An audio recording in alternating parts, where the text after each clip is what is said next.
வணக்கம், ஆடிட்டர் கிருஷ்ணன் பேசுறேன். இந்த வீடியோல ஐசிஐயோட எக்ஸாம் பேப்பர் கரெக்ஷன் எப்படி இருக்கும்? அதாவது எப்படி எழுதுனா மார்க் போடுவாங்கன்னு சொல்ல வரல. பட் எப்படி இருக்கும் கரெக்ஷன் அப்படின்றத பார்க்க போறோம். இது வந்து ஃபர்ஸ்ட் டைம் சிஏக்குள்ள வரவங்களுக்கு இந்த வீடியோ ரொம்ப யூஸ்ஃபுல்லா இருக்கும். ஓ! இப்படிதான் கரெக்ஷன் பண்ணுவாங்களா? அப்படின்றது தெரியும். அது அதுக்காக நினைக்காதீங்க. யாரோ கரெக்ஷன் பண்ணும்போது நம்ம கேமரா வச்சு எடுக்கிறோம். அப்படி நினைக்காதீங்க. அப்படி கிடையாது. கரெக்ஷன் பண்ணி அந்த எக்ஸாம் பேப்பர வாங்குவோம்ல. எப்படி கரெக்ஷன் பண்ணிருக்காங்கன்னு நம்ம வந்து காசு கட்டி வாங்குவோம்ல. அதுக்கப்புறம் அத வாங்கி இப்ப நான் உங்களுக்கு காட்டப் போறேன். எப்படி கரெக்ஷன் பண்ணியிருக்காங்க அப்படின்றத. ஸோ ஃபர்ஸ்ட் நம்ம வந்து சிஏ இன்டரோட எக்ஸாம்பிள் எடுத்துப்போம். இதே மாதிரி தான் ஃபவுண்டேஷன் இருக்கும். ஸோ சிஏ இன்டரோட எக்ஸாம்பிள் எடுத்துப்போம். ஸோ இப்போ வந்து நான் ஒரு ஸ்க்ரீன் ஷேர் பண்றேன் உங்களுக்கு. ஸோ இங்க பாத்தீங்கன்னா உங்களுக்கு எல்லாமே ஸ்கேன் பண்ண பேப்பர்ஸ். ஸோ இவர் வந்துட்டு டிஸ்கிரிப்டிவ் பேப்பர் வந்து 70 மார்க்ஸ்க்கு 40 மார்க்ஸ் வாங்கியிருக்காங்க அப்படின்ற மாதிரி இருக்கும். இதுதான் அவரோட ஃப்ரண்ட் பேஜ், ஃபர்ஸ்ட் பேஜ், அவரோட ஃப்ரண்ட் பேஜ் இது. ஸோ இங்க பாருங்க. ஸோ இப்படிதான் டிக் போடுவாங்க. கரெக்ஷன்றது எப்படி இருக்கும் அப்படின்னா, இந்த மாதிரி கிரீன் கலர்ல ஒரு டிக் மாதிரி இருக்கும். ஸ்டெப் மார்க் அப்படின்னு போட்டு 1.5ன்னு போட்டிருக்காங்க. அதே மாதிரி இந்த சைட்ல எல்லாம் பார்த்தீங்கன்னா கிரீன் கலர் டிக்ஸ் இருக்கு. உங்களுக்கு தெரியுதுன்னு நினைக்கிறேன். கிரீன் கலர் டிக்ஸ் இருக்கு. ஸோ இது எல்லாமே கம்ப்யூட்டர் கரெக்ஷன் தான். எதுவும் வந்து பிசிக்கலா கையில பேப்பர் வாங்கி கரெக்ஷன் பண்றது இல்ல. ஸோ இப்போ நம்ம ஸ்டூடெண்ட் வந்து எக்ஸாம் எழுதின உடனே என்ன பண்ணுவாங்க அப்படின்னா, ஒரு இடத்துல போயிட்டு ஸ்கேன் பண்ணிடுவாங்க. எல்லாரோட பேப்பரையும் ஸ்கேன் பண்ணிடுவாங்க. ஸ்கேன் பண்ணிட்டு எக்ஸாமினர், அதாவது யார் கரெக்ஷன் பண்ண போறாங்களோ அவங்களுக்கு ஒரு போர்ட்டல் மாதிரி ரெடி பண்ணி அந்த போர்ட்டல் அப்லோட் பண்ணி அவங்க அங்க டவுன்லோட் பண்ணி கரெக்ஷன் பண்ற மாதிரி இருக்கும். அதுலயே திருப்பி அவங்க அப்லோட் பண்ணி விட்டுருவாங்க. ஸோ சிஸ்டம் வந்து உங்களுக்கு மார்க்லாம் அழகா கால்குலேட் பண்ணி சொல்லிடும். ஸோ 99% டோட்டல் மிஸ்டேக் வராது அப்படின்னு நான் நினைக்கிறேன். ஸோ இப்போ ஃபர்ஸ்ட் நம்ம லா பேப்பர் பார்க்குறோம் அப்படின்னா, லா பேப்பர்ல ஸ்டெப் மார்க் இருக்கா அப்படின்னு நிறைய பேர் கேட்பாங்க. இதுல நீங்க பாருங்க, ஸ்டெப் மார்க்ஸ்லாம் இருக்குது. ஸோ நம்ம ஸ்டூடெண்ட்ஸ் எப்பவுமே ப்ரொவிஷன், அனாலிசிஸ், கன்க்ளூஷன் அந்த மாதிரி மார்க் போட்டு எழுதுவாங்க. ஸோ ஃபர்ஸ்ட் இவர் பார்த்தீங்கன்னா இப்போ ப்ரொவிஷன் எழுதுறாரு. ஸோ ப்ரொவிஷனுக்கு ஒரு 1.5 மார்க் கொடுத்துருக்காங்க. அதுக்கப்புறம் திருப்பி இன்னும் ஒரு 1.5 மார்க் கொடுத்துருக்காங்க. ஸோ ப்ரொவிஷனுக்கே 3 மார்க் கிட்ட கொடுத்துருக்காங்க. அனாலிசிஸ் எழுதுறாரு. அதுக்கப்புறம் கன்க்ளூஷன் எழுதுறாரு. ஸோ இங்க வந்து ஐ திங்க் இவர் வந்து கன்க்ளூஷன் தப்பா எழுதியிருக்காரு. அதனால வந்து 0 போட்டாங்க. ஸோ இந்த கொஸ்டின் வந்து ஆக்சுவலி அவர் தப்பா தான் எழுதியிருக்காரு. ஆனா ஆல்மோஸ்ட் மேபி இது ஒரு 4 மார்க்கோ 5 மார்க்ஸ் கொஸ்டினும் இருக்கும். ஆனா அவங்க அதுக்கு 3 மார்க் கொடுத்துருக்காங்க. அடுத்த கொஸ்டின் பாருங்க. ஆஹ் அந்த மாதிரி ஒன்னொன்னுக்கும் பார்த்தீங்கன்னா ஸ்டெப் மார்க் மாதிரி போட்டிருக்காங்க. நீங்க அதை பாருங்க. So this how they correct the paper. So தியரிக்கும் ஸ்டெப் மார்க் இருக்கான்னு கேட்டா தியரிக்கு கூட ஸ்டெப் மார்க் இருக்குது.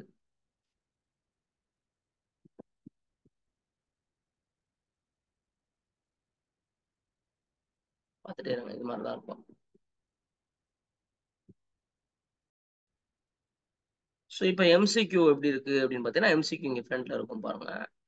ஸோ எம்சிக்யூ வந்து ஒரு இது மாதிரி தான் எம்சிக்யூ இருக்கும். எம்சிக்யூல இப்படி தான் ஷேட் பண்ணணும் நீங்க. அது வந்து நீங்க பென்சில்ல கூட ஷேட் பண்ணலாம். எம்சிக்யூட ஆன்சர்ஸ் இது வந்து எம்சிக்யூட ஆன்சர்ஸ். எம்சிக்யூட புக்ல தனியா தருவாங்க. அதோட ஆன்சர்ஸ் வந்து நீங்க ஷேட் பண்ண வேண்டியிருக்கும். அதான் இங்க ஷேட் பண்றாங்க. ஸோ இது கூட செப்பரேட்டா ஆர்டிஐல நம்ம போட்டு வாங்கும்போது, ஸோ அது செப்பரேட்டா ஒரு ஷீட் கூட தருவாங்க. இப்படிதான் தருவாங்க. இதுல வந்து மார்க்ஸ் மேல இருக்கு பாருங்க. 24 அப்படின்னு போட்டிருக்காங்க. ஸோ 30 மார்க்ஸ் எம்சிக்யூக்கு, அதுக்கு 24 மார்க்ஸ் வாங்கியிருக்காங்க அப்படின்னு போட்டிருக்காங்க.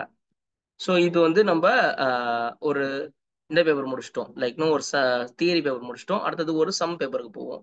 ஸோ சம்ல வந்துட்டு சே ஃபார் எக்ஸாம்பிள் இவர் காஸ்டிங் பேப்பர் நம்ம எடுக்கிறோம். இவர் வந்து காஸ்டிங்ல 66 மார்க் வாங்கியிருக்காரு அப்படின்றாங்க. ஸோ காஸ்டிங்ல ஓல்டு சிலபஸ்ல எம்சிக்யூ கிடையாது. பட் நியூ சிலபஸ்ல எம்சிக்யூ வந்துடும். அண்ட் எம்சிக்யூக்கெல்லாம் வந்து நெகட்டிவ் மார்க் கிடையாது. இன்டர் பொறுத்த வரைக்கும் நெகட்டிவ் மார்க்கிங்லாம் கிடையாது.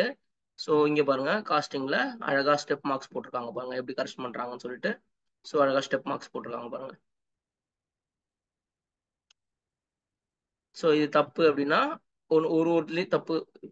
ஃபர்ஸ்ட் இது கரெக்ட், ஆனா அதுக்கப்புறம் அது எல்லாமே தப்பு. ஸோ ஓவராலா ஒரு மார்க் போட்டிருக்காங்க அவங்களுக்கு. அதுக்கப்புறம் வரதெல்லாம் அழகா ஸ்டெப் மார்க்ஸ் போட்டே வந்திருக்காங்க. ஸோ அதுக்கு தகுந்த மாதிரி மார்க் கொடுத்துருக்காங்க. அதுக்கப்புறம் இந்த கொஸ்டின்ல பார்த்தீங்கன்னா தப்பு நடந்திருக்கு.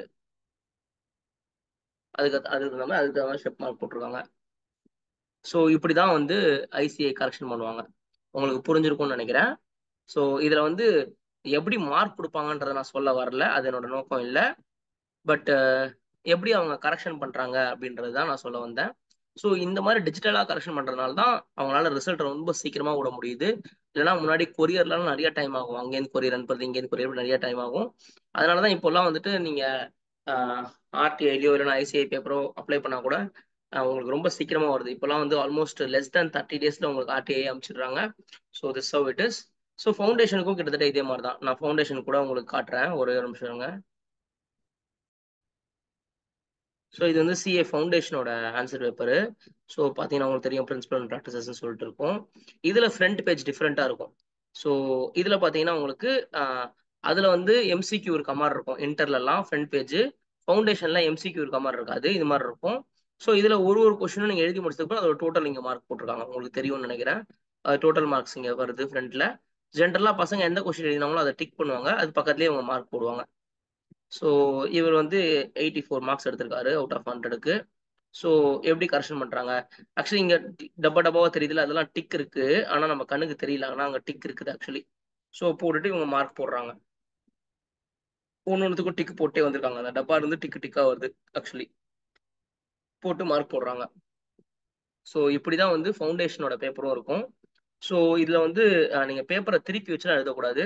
பேப்பரை இது பாருங்க, பேப்பர் எப்படி ஸ்ட்ரைட்டா வச்சு எழுதுறாங்க பாருங்க. சில பேர்லாம் இந்த இந்த 2 காலம் 3 காலம்லாம் போடும்போது பேப்பரை திருப்பி வச்சுலாம் எழுதுவாங்க. அது வந்து ஸ்கேன் பண்ணி கரெக்ஷன் பண்ணும்போது ரொம்ப டஃப்பா இருக்கும். பேப்பரை இதுக்குள்ளேயே வச்சு தான் எழுதுறது தான் பெஸ்ட். நீங்க அதில் தான் ப்ராக்டிஸ் பண்ணணும். நான்லாம் ஐசிஐ பேப்பர்னு சொல்லிட்டு நம்ம பசங்கள்கிட்ட கொடுப்பேன். இதே மாதிரி ஸ்ட்ரக்சரில் ஐசிஐ பேப்பர் ரெடி பண்ணி நான் பசங்களுக்கு கொடுப்பேன். பசங்களும் அதில் தான் எழுதி ப்ராக்டிஸே பண்ணுவாங்க. அதனால தான் இந்த மாதிரிலாம் எழுத முடியுது அவங்களால. பட் சில இடத்துல திருப்பி வச்சுலாம் எழுதுவாங்க. அது ஒருத்தரோட சாய்ஸ்ன்னு வச்சுக்கோங்களேன். ஸோ இன்னும் அழகா எழுதியிருந்தா இன்னும் கூட நல்ல மார்க் கிடைச்சிருக்கலாம். பட் அக்கௌண்ட்ஸை பொறுத்த வரைக்கும் மார்க் ஹேண்ட் ரைட்டிங் பெருசாக பார்க்க மாட்டாங்க. பட் லாவை பொறுத்த வரைக்கும் நிறைய ஹேண்ட் ரைட்டிங் பார்ப்பாங்க.